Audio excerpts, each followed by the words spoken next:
la. Vacation to Malaysia starts from rupees 24,999 only. GT Holidays.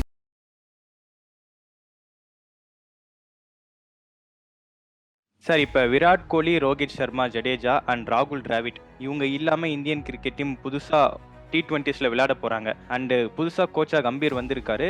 இப்போ இந்த squad பார்த்த உடனே உங்களுடைய ஃபர்ஸ்ட் இம்ப்ரெஷன் என்னவா சார் இருந்தது? T20 ஸ்குவாட் பர்டிகுலர்லி BCCI அதிகாரிகள் தரப்பில் ஹார்திக் பாண்டியா இருக்கணும்னு, செலெக்ஷன் கமிட்டி தரப்புல சூரியகுமார் யாதவ் இருக்கணும்னு, அணித்தலைவராக இருக்கணும்னு ஒரு பிரச்சனை ஏற்பட்டு அதை ரிசால்வ் பண்ண முடியாம புதன்கிழமை அறிவிக்கப்பட வேண்டிய அணியை வியாழக்கிழமை மீட்டிங் போட்டு 2வது மீட்டிங்ல தான் வந்து அது ரிசால்வ் ஆகி சூரியகுமார் யாதவ் நீங்க ஒரு விராட் கோலியோ ஒரு ரோஹித் சர்மாக்கோ நீங்க பும்ராக்கோ ரெஸ்ட் கொடுத்தீங்கன்னா அவங்க வருஷம் ஃபுல்லா ஆடிட்டு இருக்காங்க. இப்போ ஹையஸ்ட் லெவல்ல 15 வருஷம் ஆடுறவங்கிற பேசிஸ்ல அவங்களுக்கு ரெஸ்ட் கொடுக்கணும். நீங்க ருத்துராஜ் கைக்வாடு ஒரு நல்ல series back of a good series வராது. சீரியஸா எனக்கு T20 வேர்ல்ட் கப்லயே கலீல ரிசர்வா வச்சிருந்தாங்க சார். எனக்கு அப்பவும் புரியல என்ன அதுதாங்க கேக்குறேன். நான் கலீல் அகமதை விட நடராஜன் எந்த விதத்துல குறைஞ்சிட்டாரு சொல்லுங்க நீங்க. எந்த விதத்துல அது ஐபிஎல் பர்ஃபார்மன்ஸா இருக்கட்டும், அவர் இந்தியாவுக்கு விளையாடுனதுல பர்ஃபார்ம் பண்ணதா இருக்கட்டும், பட் அவரை பிக் பண்ண மாட்டேங்கிறாங்க.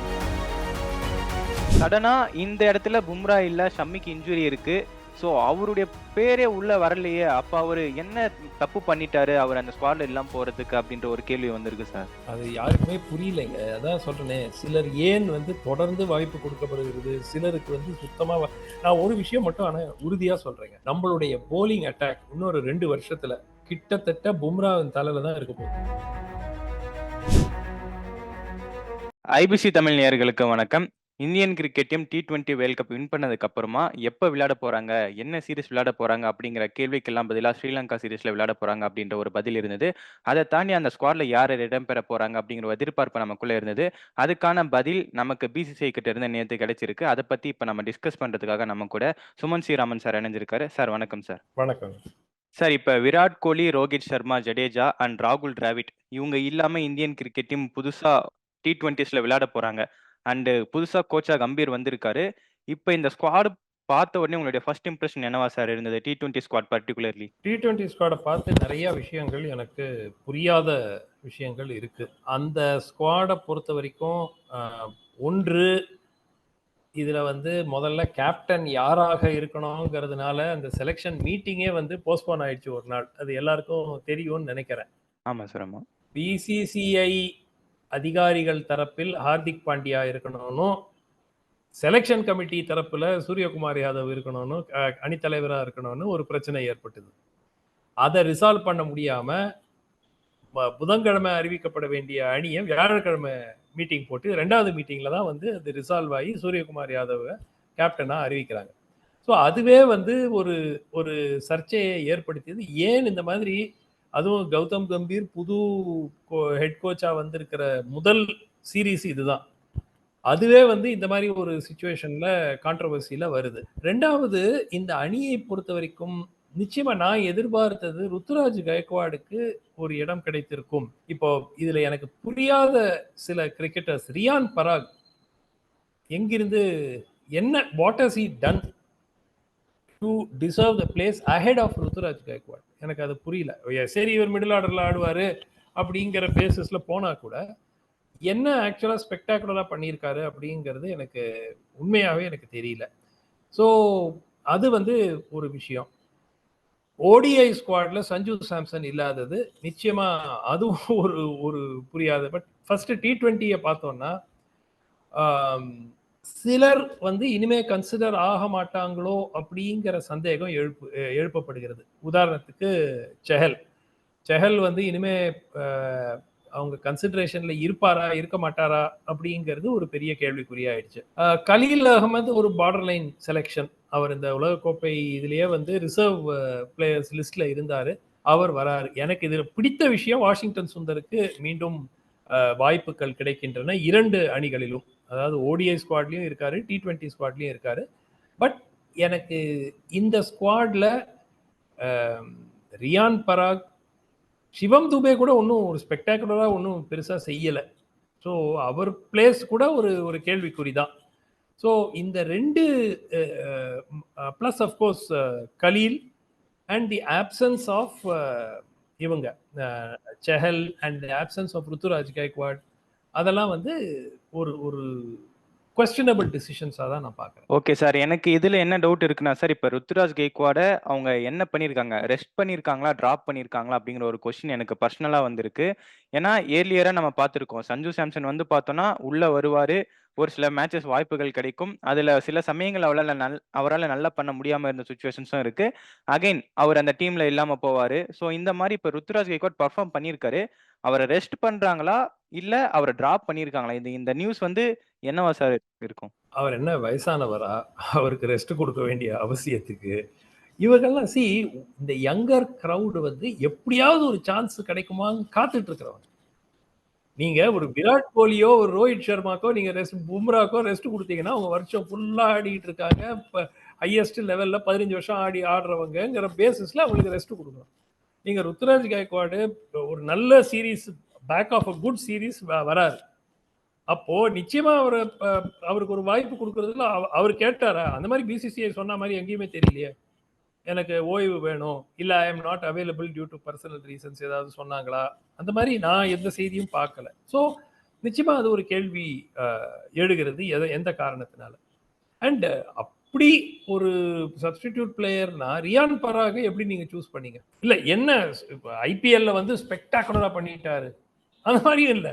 ஒரு 2 இன்னிங்ஸ் சரி, அவர் கிட்டத்தட்ட ஒரு 5-6 ஐபிஎல்ல ஒன்றும் பண்ணாம இருந்தாரு. இந்த ஐபிஎல்ல கொஞ்சமாவது ஒரு 2-3 இன்னிங்ஸ் ஆடினாரு. ஓகே, பட் பெரிய அப்படியே he did not set the IPL on fire.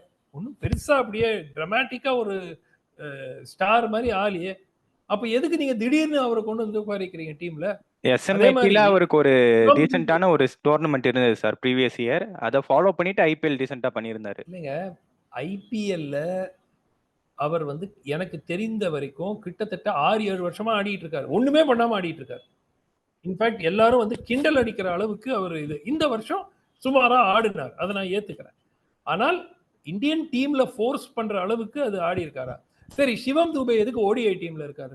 Again அந்த கொஸ்டின் தான் சார் எனக்கும் இருக்கு. ஹர்திக் பாண்டியாவை நீங்க விளையாடல, வாஷிங்டன் சுந்தர் இருக்காரு, அக்ஷர் பட்டேல் இருக்காரு. நீங்க ஜடேஜாவை எனிவே டிராப் பண்ணிருக்கீங்களா? என்ன மெசேஜ்னு தெரியல. பட் இந்த இடத்துல சிவம் துபே அவர் T20ஸ்ல ஓகே, வேர்ல்ட் கப்ல சில நாக்ஸ் வந்து அந்த தேவையான ரன்கள் அடிச்சு கொடுத்தாரு. பட் ஒரு ஆவரேஜான பர்ஃபார்மன்ஸ் தான். அவரை கூட்டிட்டு போய் ஓடிஐ டீமுக்குள்ள ஃபிட் பண்றதுக்கு அளவுக்கு என்ன தேவை இருக்கு அப்படிங்கிற ஒரு கொஸ்டின் எனக்குள்ள இருந்தது சார். அது ஒண்ணு இருக்கு. ஹார்திக் பாண்டியா என்ன ஆட மாட்டேன் வேண்டான்ட்டாரா ஓடிஐ இதுல? இல்ல அதுவும் புரியாத விஷயம். ஹர்ஷித் ராணா சரி, அவர் கொல்கத்தா நைட் ரைடர்ஸ் பிளேயர், கம்பீருக்கு நல்ல அறிமுகமானவர், இதெல்லாம் இருக்கட்டும். எதுக்கு அவரை கொண்டு வந்து ஓடிஐ டீம்ல போடுறீங்க திடீர்னு? என்னன்னா இதுல ஒரு ஒரு ஆர்பிட்ரரினஸ் நிறைய இருக்கு. ஸோ ஒரு கண்டினியூட்டி இருக்கு அப்படிங்கிற மாதிரி இல்லை. ஆர்பிட்ரரினஸ் எனக்கு நிச்சயமா எனக்கு புரியல, நிறைய விஷயங்கள் புரியல. அதே மாதிரி ரியான் பராக நீங்க ஓடிஐ டீம்ல எதுக்கு கூட்டு வரீங்க? அப்போ திருப்பியும் வேற ஆளே இல்லையா? சஞ்சு சாம்சன் அவருடைய பெஸ்ட் ஆஃப் த ஃபார்மேட்னு சொன்னா நம்ம ஓடிஐ தான் சார் சொல்லி ஆகணும். லாஸ்டா ஒரு விளையாடின சவுத் ஆப்பிரிக்கா அகைன்ஸ்டாக ஒரு செஞ்சுரி அடிச்ச ஆளை நீங்க அடுத்த இன்னிங்ஸ்ல செலக்ட் பண்ணலன்னா அவருடைய கான்ஃபிடன்ஸுக்கு அது என்னங்க பண்ணும்? ஒரு தடவை நடந்தா பரவாயில்ல சார். என்ன தப்பு பண்ணாரு? அவர் என்ன தப்பு பண்ணாரு நீங்க ஓடிஐ டீம்ல அவர் எடுக்காம இருக்கீங்க? இல்ல இது இந்த துவக்கம் ஒரு நல்ல துவக்கமா நான் பார்க்கல. ஸ்ரீலங்கால சீரீஸ் ஜெயிச்சிருவோம், ஏன்னா அவங்க ஒண்ணுமே இல்லாத டீமா ஆயிட்டாங்க. ஸ்ரீலங்கா வந்து கிட்டத்தட்ட நம்ம ஒரு ரஞ்சி டிராஃபி டீம் கிட்டே அவங்க உத வாங்கிடுவாங்க. பிளஸ் அந்த பிளேயர்ஸ் அவங்களுடைய ஃபிட்னஸ் அவங்களுடைய இதெல்லாம். ஸோ 80% இந்த டீம் வந்து ஸ்ரீலங்கால ஜெயிச்சிடலாங்கிறது முன்னாடி வந்து இருந்த ஒரு மலிங்கா, முரளி, சங்கக்காரா, ஜெயவர்தனா இருக்கிற டீம் ஆடுற மாதிரி இப்போ இருக்கிற ஸ்ரீலங்கா டீம் ஆடுறது கிடையாது. இப்போ இருக்கிற இலங்கை அணி வந்து கிட்டத்தட்ட ஒரு செகண்ட் கிரேடு டீம் தான் அது. எப்படி வெஸ்ட் இண்டீஸு இறங்கி லெவல் வந்து இறங்கிடுச்சோ அதே மாதிரி ஸ்ரீலங்காலையும் கிரிக்கெட் வந்து கிட்டத்தட்ட ரொம்ப ஒரு மாதிரி இன்னைக்கு ஒரு ஸ்ட்ராங், நம்ம இந்தியாவில் இருக்கக்கூடிய ஒரு strong Ranji trophy team will defeat the Sri Lankan team. அந்த மாதிரி அண்ட் அவங்களுக்கு ஒரு கன்சிஸ்டன்சி இல்லை, குவாலிட்டி பிளேயர்ஸும் அவங்களுக்கு இல்லை, ஹை குவாலிட்டியா இருக்கிற பிளேயர்ஸ் இல்லை. அந்த மாதிரி பிளேயர்ஸ் இருந்தால் போர்டுக்குள்ள சண்டை. நம்ம ஊர்ல இருக்கக்கூடிய இது வந்து போர்டில் என்னதான் ஒரு இது இருந்தாலும் அவங்களுக்குள்ள அதை சார்ட் அவுட் பண்ணிட்டு ஏதோ பண்ணிடுவாங்க. அது வந்து பட் அங்க ஸ்ரீலங்கால பிளேயர்ஸும் அதுக்கு பலி ஆயிடுறாங்க. ஸோ ஃபேக்ஷன்ஸ் இருக்கு, அவங்க அந்த சீரீஸை பத்தி ஜெயிச்சுட்டு வந்துருவோம். அது ஒன்றும் பெரிய ஒரு இஷ்யூவா இருக்காது. பட் நிச்சயமா இதுதான் பெஸ்ட் டீமானா நம்ம கேள்விதான் கேட்கணும். சார் எனக்கு அடுத்து வந்து ருத்துராஜா அவங்க எடுக்கல, ஓகே. அபிஷேக் சர்மா அவரும் வந்து பார்த்தோன்னா ரொம்பவும் நல்லா பெர்ஃபார்ம் பண்ணியிருந்தாரு. அவரும் எஸ்எம்ஐடி நல்லா பண்ணாரு. ஐபிஎல்லையும் ரொம்பவும் சூப்பர்பா கலக்குனாரு. அகைன் அதே மாதிரி இங்க நமக்கு T20ஸ்ல வந்தாரு. அதுலயும் நல்லா பண்ணாரு. அவரும் சரி, ருத்துராஜ் கெய்க்வாடும் சரி 2 பேரும் நல்லா பண்ணாங்க. பட் அவரால பவுலிங்கும் போட முடியும். அந்த ஒரு ஆப்ஷனும் இருந்து left hander. So left hander வேணும்னு சொல்லிட்டு போவாங்க. அவரை என்னக்காக சார் டிராப் பண்ணியிருப்பாங்க? அதுக்கு பின்னாடி என்ன சார் ரீசன் இருக்கலாம்? இல்ல நேத்து நீங்க பாத்தீங்கன்னா சசி தரூர் பாராளுமன்ற உறுப்பினர், அவர் ஒரு கிரிக்கெட் கூட அவர் ஒரு ட்வீட்டை போட்டுருந்தார். என்ன லாஜிக் இருக்கு இதுலங்கிறது புரியவே இல்லை. அவர் சொன்ன 2 கேஸும், ஒன்னு சஞ்சு சாம்சன், அது அவங்க கேரளா ஸ்டேட்டுக்கு அப்படிங்கிற காரணத்துக்காக அவர் சொல்லியிருக்கலாம். பட் 2வது கேஸ் அவர் சொன்னது அபிஷேக் சர்மா. சரி, உண்மையா பாத்தீங்கன்னா ரியான் பராக விட அபிஷேக் சர்மா ஐபிஎல்ல நல்லா விளையாடினார். அதை ஒத்துக்கணும், ரைட்டா? அது வந்து கிட்டத்தட்ட ஒரு ஸ்டார் மாதிரி அந்த ஐபிஎல்ல எமர்ஜ் ஆனது அபிஷேக் சர்மா. அவர் இம்பாக்ட் கிரியேட் பண்ணார் sir. Match to match impact create பண்ணாரு. இப்போ அந்த டூர்ல போனாரு, செஞ்சுரியும் அடிச்சாரு. இப்போ அவர் என்ன பண்ண சொல்றீங்க? செலக்ட் பண்ணுங்கன்னு சொல்றதுக்கு நீங்க இந்த மாதிரி மியூசிக்கல் சேர் மாதிரி ஆடினாக்க அவங்க என்னதான் பண்ணுவாங்க? ஸோ இது வந்து என்ன ஆகும்னா ஒரு ஸ்டேஜுக்கு அப்புறம் டிமாரலைஸ் ஆயிடும் பிளேயர்ஸுக்கு. ஒரு சரி, இது வேற வழி இல்லை, இது செலெக்ஷன் கமிட்டி ஒழிஞ்சு மாறி வேற யாராவது வந்தாதான் நமக்கு சான்ஸ் கிடைக்கும் போல இருக்கு அப்படிங்கிற மாதிரி ஒரு மென்டல் ஒரு டிப்ரெஷன் வந்துடும் பிளேயர்ஸுக்கு. அதுதான் இப்போ உதாரணத்துக்கு நம்ம நட்ராஜன் இருக்காரு. In what way Natarajan is inferior to Khaleel Ahmed or others? எனக்கு புரியல.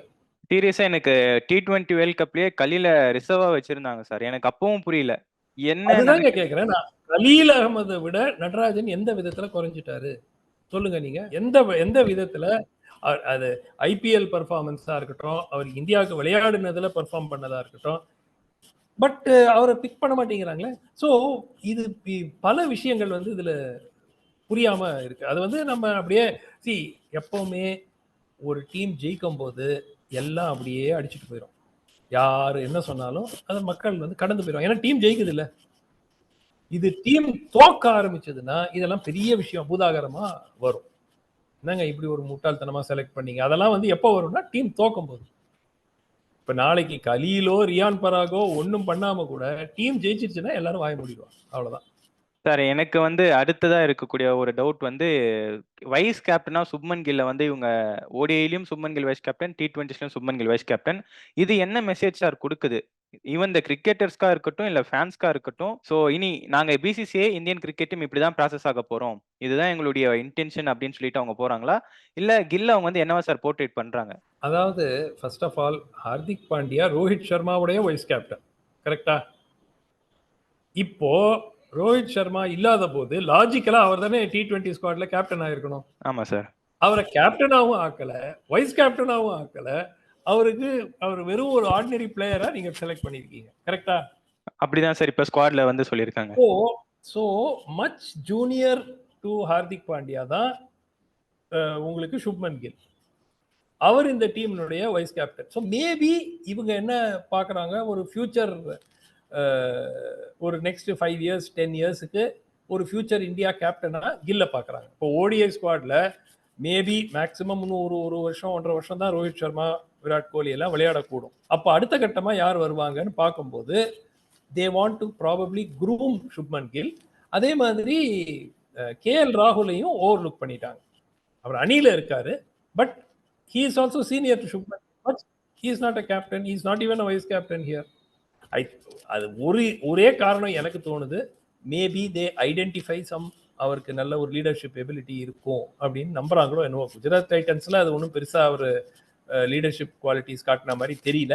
But it will not be fair to judge on one tournament. So maybe செலக்டர்ஸுக்கு சுப்மன் கில் ஒரு அடுத்த 5 வருஷம் இந்தியன் அணியினுடைய கேப்டனா இருக்கக்கூடும் அப்படின்னு அவங்க நினைக்கலாம். Okay sir. இப்ப ஜடேஜா T20 இருந்து ரிட்டையர் ஆனாரு. சீனியர் பிளேயர்ஸ் இந்த ஓடி டீம்ல வந்து இருப்பாங்க அப்படின்னு சொல்லிட்டு எல்லாருமே எதிர்பார்த்துட்டு இருந்தோம். ஜடேஜாவோட நேம் இல்ல, அக்ஷர் பட்டேல் இருக்காரு அண்ட் வாஷி உள்ள வந்திருக்காரு. ஸோ இவங்க என்ன சார் மெசேஜ் சொல்றாங்க? இப்ப ஜடேஜா இதுக்கப்புறம் ஓடிஐஸ்ல இல்ல டெஸ்ட்ல மட்டும் தான் விளையாட போறாரா அப்படின்ற ஒரு டிசிஷனுக்கு வந்துட்டாங்களா சார் பிசிசிஐ? இல்ல ஜடேஜா பொறுத்த வரைக்கும் we don't know the reason. Maybe அவரே I don't want to or I want to be ரெஸ்டட்னு ஏதாவது சொன்னாரா என்னன்னு தெரியல. ஏன்னா ஜடேஜா வந்து அவங்க டிராப் பண்ணதாக அவங்க சொல்லலை. ஸோ நிச்சயமா வந்து எனக்கு என்ன தோணுது, இந்த ஒரு டோர்னமெண்ட்ல இல்லாததுனால இனிமே வந்து ஜடேஜா ஓடிஐ விளையாட மாட்டாருன்னு நம்ம சொல்ல முடியாது. அது டெஃபினட்டா T20 அந்த 3 பேர் விலகிட்டாங்க. ரோஹித் சர்மா, விராட் கோலி, ஜடேஜா விலகிட்டாங்க. பட் அதை தாண்டி ஓடிஐல நிச்சயமா வந்து அவர் மீண்டும் வருவதற்கு வாய்ப்பு இருக்கிறது. வாஷிங்டன் சுந்தர் திரும்பி வருவது ரொம்ப it's very very encouraging sign. ஆனா அவருக்கும் இது ஒரு test. He has to prove himself. ஏன்னா அவருக்கு வழங்கப்பட்ட வாய்ப்புகளை முழுமையாக அவர் பயன்படுத்திக்கல. ஓரளவுக்கு பயன்படுத்திக்காரு. பட் ஒரு ஆட்டோமேட்டிக் செலெக்ஷன் ஆயிட்டாருங்க வாஷிங்டன் சுந்தர். அந்த மாதிரி சொல்ல மாதிரி அவர் பயன்படுத்திக்கல. இது ஒரு பெரிய வாய்ப்பு அவருக்கு. Okay sir. ஸ்ரேயாஸ் ஐயரோட கம்பேக் டீமுக்குள்ள அவர் வந்து ஒரு கான்ட்ரவர்சிக்கு பிறகு இப்ப வந்திருக்காரு. அவருக்கு வந்து இது எவ்வளவு முக்கியமான ஒரு காலா இருக்கும் சார்? ஏன்னா அவருக்கு கான்ட்ராக்ட் இல்ல. அதுக்கப்புறம் Kolkata knight riders team captain ஆனாரு. ஒரு சூப்பர்பான பெர்ஃபார்மன்ஸ் ஒரு கேப்டனா டீம் ரொம்ப நல்லா லீட் பண்ணாரு. நமக்கு நம்பர் 4ல இந்த ஓடிஐ வேர்ல்ட் கப்ல ரொம்ப நல்லா பெர்ஃபார்மும் பண்ணி கொடுத்திருந்தாரு. அவருடைய கம்பேக் அவளுக்கு எவ்வளவு இம்பார்ட்டன்ட்டா இருக்கும் சார்? நிச்சயமா இம்பார்ட்டன்டா இருக்கும். அவரும் வந்து கம்பீர் உடைய தயவுல திரும்பி வந்திருக்கலாம். ஏன்னா கான்ட்ராக்ட் இல்லைங்கிற போது யாரோ கோவத்துல இருக்காங்கன்னு தெரியும். ஏன்னா he definitely deserves a contract. ஸ்ரேயஸ் ஐயர் வந்து அந்த டாப் லிஸ்ட்லயே இல்லைங்க, அவர் கான்ட்ராக்டே கொடுக்க வேணாம், அந்த மாதிரி இடத்துல இல்ல அவர். ஏதோ ஒரு டிசிப்ளினரி காரணத்தை வச்சுதான் அவருக்கு கான்ட்ராக்ட். அஜித் டிராஃபி விளையாடல, அவங்க சொல்லி விளையாடலன்னு இஷான் கிஷன், ஸ்ரேயஸ் ஐயர் 2 பேருக்கும் ஒரு பனிஷ்மெண்ட் மாதிரி தான் அது. ஸோ அந்த பனிஷ்மெண்ட்ல இருந்து மீண்டு வருவதற்கு இது கௌதம் கம்பீர், ஏன்னா கேகேஆர் கனெக்ஷன் இருக்கு, அதன் மூலமாக ஸ்ரேயஸ் ஐயர் திரும்பி வந்திருக்காரு. பட் அவருக்கும் அது ஒரு it is always need for him to prove himself. So அதுவும் வந்து டெஃபினட்டா தோ ஓடிஐல அவர் நல்லா எஸ்டாப்ளிஷ் ஆயிருக்காரு. பட் இது திரும்பி வர்றதுனால பிளஸ் இந்த கான்ட்ரவர்சி எல்லாம் இருந்ததுனால he also will be under pressure to perform. சரி, எனக்கு வந்து முகேஷ் குமார் அவருடைய ரோல் வந்து என்னவா இருக்க போகுது அப்படின்ற ஒரு கேள்வியும் வந்து என் மனசுக்குள்ள இருக்கு சார். ஏன்னா முன்னாடி இப்ப சீனியர் பிளேயர்ஸ் பும்ராவோ, சிராஜோ, சம்மியோ ரெஸ்ட்ல இருக்கிறப்ப அவர் உள்ள வந்து விளையாடி இருக்காரு. நிறைய மேட்சஸ் நமக்கு இன்டர்நேஷனலா அவர் விளையாடி கொடுத்திருக்காரு. சடனா இந்த இடத்துல பும்ரா இல்ல, ஷம்மிக்கு இன்ஜுரி இருக்கு. ஸோ அவருடைய பேரே உள்ள வரலையே. அப்ப அவரு என்ன தப்பு பண்ணிட்டாரு அவர் அந்த ஸ்குவாட்ல இல்லாம போறதுக்கு அப்படின்ற ஒரு கேள்வி வந்திருக்கு சார். அது யாருக்குமே புரியலைங்க. அதான் சொல்றேனே, சிலர் ஏன் வந்து தொடர்ந்து வாய்ப்பு கொடுக்கப்படுகிறது, சிலருக்கு வந்து சுத்தமா நான் ஒரு விஷயம் மட்டும் ஆனா உறுதியா சொல்றேங்க. நம்மளுடைய போலிங் அட்டாக் இன்னொரு 2 வருஷத்துல கிட்டத்தட்ட பும்ராவின் தலையில தான் இருக்க போகுது. அதுக்குள்ள ஷமி ரிட்டையர் ஆயிடுவாரு. வேற யாருமே கிடையாது. நீங்க வந்து அதுக்குள்ள ஜடேஜாவும் ரிட்டையர் ஆயிட்டாருன்னா உங்களுக்கு யாரு டாப் லெவல் ஸ்பின்னர், யாரு உங்களுக்கு டாப் லெவல் போலர்ஸ்? சிராஜ் வந்து எராட்டிக். 2 மேட்ச் ஆடினாருன்னா 4 மேட்ச் ஆட மாட்டாரு சரியா. ஸோ வேற யாரும் உங்களுக்கு இருக்காங்க? வேற எந்த ஒரு மேட்ச் வின்னிங் போலர் இவரை நம்பி பாலை கொடுத்தா கேமை கண்ட்ரோல் பண்ணிடுவாரு பும்ரா விட்டா உங்களுக்கு யார் இருக்காங்க? குல்தீப் சில மேட்சஸ் நமக்கு பண்ணி கொடுக்கிறதுக்கான எபிலிட்டி இருக்கு. அவரை தாண்டி குல்தீப் கூட நீங்க அவரோட கெரியர் பாத்தீங்கன்னா 2 சீரீஸ், ஒரு சீரீஸ் நல்லா விளையாடினாருன்னா 3 சீரீஸ் ஒண்ணுமே ஆகாது, ஒண்ணுமே சரியா இருக்காது. அதுக்கப்புறம் திருப்பியும் ஒரு சீரீஸ்ல டீமுக்கு திரும்பி வருவாரு, நல்லா விளையாடுவாரு, அப்புறம் திருப்பியும் கொஞ்சம் ஆர்டினரி ஆயிடும். ஸோ அவருக்கும் வயசாயிட்டு இருக்கு. ஸோ உங்களுக்கு பார்க்கும்போது நம்ம போலிங் கப்பர்ட், பர்டிகுலர்லி பேஸ் போலிங் கப்பர்ட் இவ்வளோ பேர் இருக்காங்க. நீ ஐபிஎல்ல பார்த்தீங்கன்னா ஒரு 25 ஃபாஸ்ட் போலர்ஸ் இருக்காங்க. ஆனால் அந்த பும்ரா அளவு இருக்க முடியாது. பிகாஸ் அதனால தான் அவர் பும்ரா ஸ்பெஷல். பட் அவருக்கு ஒரு அடிக்குவேட் சப்போர்ட் கொடுக்கறது கூட நமக்கு ஆள் இருக்குமா 2 வருஷத்துலங்கிறது சந்தேகம். பட் எப்பவுமே ஒரு விஷயம் தான், யாராவது வருவாங்க, அது வந்து அந்த ஸ்லாட்டை ஆக்கிபை பண்ணுவாங்க. Okay sir. இந்த ஸ்குவாடை பத்தி உங்களுடைய ஃபர்ஸ்ட் இம்ப்ரெஷன்ல இருந்து ஒவ்வொரு டீமுடைய எந்த பிளேயர் வெளியே போயிருக்காங்க அந்த மாதிரி ஒரு டீடைல்டு அனாலிசிஸை நீங்க சொல்லியிருக்கீங்க சார். இப்ப இந்த இந்தியன் டீம் வந்து பார்த்தோம்னா அடுத்தடுத்த கட்டங்கள் போறப்ப அவங்களுக்கு என்ன சார் சேலஞ்சிங்கா இருக்கும்? கோச்சா வந்திருக்கக்கூடிய கம்பீர்கா இருக்கட்டும், இல்ல புது கேப்டனா இருக்கக்கூடிய சூரியகுமார் யாதவ்கா இருக்கட்டும் சார். சூரியகுமார் யாதவ் பொறுத்த வரைக்கும் அவருடைய கன்சிஸ்டன்சி டெஃபினட்டா இம்ப்ரூவ் பண்ணணும், அது அவருக்கும் தெரியும். கம்பீரை பொறுத்த வரைக்கும் அவர் எந்த மாதிரி கோச்சா இருப்பாருன்னு இது வரைக்கும் யாராலையும் ப்ரெடிக்ட் பண்ண முடியல. ஏன்னா ரொம்ப எமோஷனல் கேரக்டர். இந்தியன் டீம்ல யூஸ்வலா பாத்தீங்கன்னா நல்ல கோச்சஸ்னா ஜான் ரைட்டு, கேரி கர்ஸ்டன், ராகுல் டிராவிட் எல்லாமே சாந்தமான ஒரு சுபாவம் இருக்கிறவங்க. கொஞ்சம் கம்பீர் மாதிரி கொஞ்சம் எக்ஸைட்டபிளா இருந்து வெற்றிகரமாக செயல்பட்ட ஒரே நபர் எனக்கு நினைவு இருக்கிறது ரவி சாஸ்திரி ஒருத்தர் தான். அவரை விட்டாக்கா வேற யாருமே இந்த ஒரு ஒரு உணர்ச்சி வசப்பட்டு ஒரு கோச் படுற கோச் வந்து நம்ம நிறைய இருந்ததில்லை. அதுக்கு முன்னாடி நீங்க போனா கூட நம்ம அன்சுமன் கைக்வாட் அவங்கெல்லாம் வந்து ரொம்ப அமைதியானவங்க. ஸோ பிரச்சனை கொஞ்சம் எமோஷனலா இருக்கிறவர் கிரெக் சாப்பல், அது என்ன எங்க போய் முடிஞ்சது அப்படிங்கிறது நமக்கு தெரியும். ஸோ ரவி சாஸ்திரியை விட்டீங்கன்னா கடந்த 15 ஆண்டுகள்ல எந்த ஒரு பயிற்சியாளரும் வந்து ஒரு ஒரு எமோஷனல் கோச் கிடையாது. ஸோ இப்போ கம்பீர் வராரு, எப்படி ஃபேர் பண்ணுவார்? அண்ட் அந்த கான்ட்ராஸ்ட் இருக்கும் இல்லையா ராகுல் டிராவிடுக்கும் இவருக்கும். ஸோ ஆமா நிச்சயமா அந்த கம்பேரிசன் இருக்கும். பிளஸ் இவருக்கு he has never coached a national team. இப்போ ராகுல் டிராவிட் ஜூனியர் இந்தியா என்சிஏல இருந்தாரு. இவருக்கு கல்கத்தா நைட் ரைடர்ஸ் விட்டா என்ன பண்ணியிருக்காரு கம்பீர்? எல்எஸ்ஜிக்கு சில ஓகே ஐபிஎல் 2 டீமுக்கு மென்டரா இருந்திருக்காரு. அங்க கூட வந்து ஹெட் கோச்சா இல்ல, பல டீம்ஸுக்கு அவர் ஹெட் கோச்சா இல்ல. ஐபிஎல்ல கூட மென்டர் கண்ட்ரோல் பண்ணாரே தவிர அபிஷியலா அந்த ரெஸ்பான்சிபிலிட்டிக்குன்னு வேற யாராவது ஒருத்தர் கோச்சுன்னு ஒருத்தர் இருப்பாங்க. பட் என்ன பாட்டம் லைன் என்னன்னா, உங்களுக்கு நீங்க இவ்வளோ வெப்சைட்ல போட்டீங்க, என்ட்ரி போட்டீங்க, ஆளு வேணும்லாம் பண்ணீங்க, பண்ணிட்டு இவர் எடுக்கிறதுனா எதுக்கு எல்லாரும் மற்றவங்களோட டைம் வேஸ்ட் பண்ணீங்க? என்னை பொறுத்த வரைக்கும் இந்த இந்திய அணிக்கு டபிள்யூ.வி. Raman would have been a better coach. சூப்பராக அவருக்கு இருக்கிற கிரிக்கெட்டிங் பிரெயின் ஒன்று, காம்னஸ். அவர் வந்து இந்த மாதிரி எமோஷனல் ஆகிறது கிடையாது. இந்தியன் விமென்ஸ் டீமோட பல வருஷம் கோச்சாக இருந்திருக்காரு. So experience in coaching and is respected wherever he goes. So he might have been a much better choice. In fact ஒரு 2 ஸ்போர்ட்ஸ் ஜேர்னலிஸ்ட் கூட போட்டிருந்தாங்க, இவர் எப்படி எங்கிருந்துங்க நீங்க கொண்டு வந்தீங்க, அவர் என்ன பண்ணிட்டாரு கோச்சான்னு கொண்டு வந்திருக்கீங்க, ரைட்டா? So but anyway he is today the coach, so we have to wish him all the best and we wish the Indian team all the best. They will do well in Sri Lanka. எனக்கு அதுல சந்தேகம் இல்லை. அது வந்து ஒரு that is not the end, it's only a bilateral series. So அடுத்த கட்டம் champions trophy ஃபெப்ரவரியில் நம்ம ஆட போகிறது இல்லையானே தெரியல. பாகிஸ்தானில் நடக்க போகுது, நம்ம வந்து துபாயில் நடத்தணும் மேட்ச்னு கேட்டுட்டு இருக்கோம். அதெல்லாம் நடக்குமான்னு தெரியல. But definitely this is a preparatory event. ஏன்னா இது முடிஞ்சப்பறம் 6 மாதத்துக்குள்ளே அந்த டோர்னமெண்ட் வருது. ஸோ எப்படி விளையாடுறாங்கன்னு பார்ப்போம். ஓகே சார், நிறைய விஷயங்களை ஷேர் பண்ணியிருக்குங்க சார். உங்கள் டைம்க்கு ரொம்ப நன்றி sir. Thank you. Hola! Vacation to Malaysia starts from rupees 24,999 only. GT Holidays.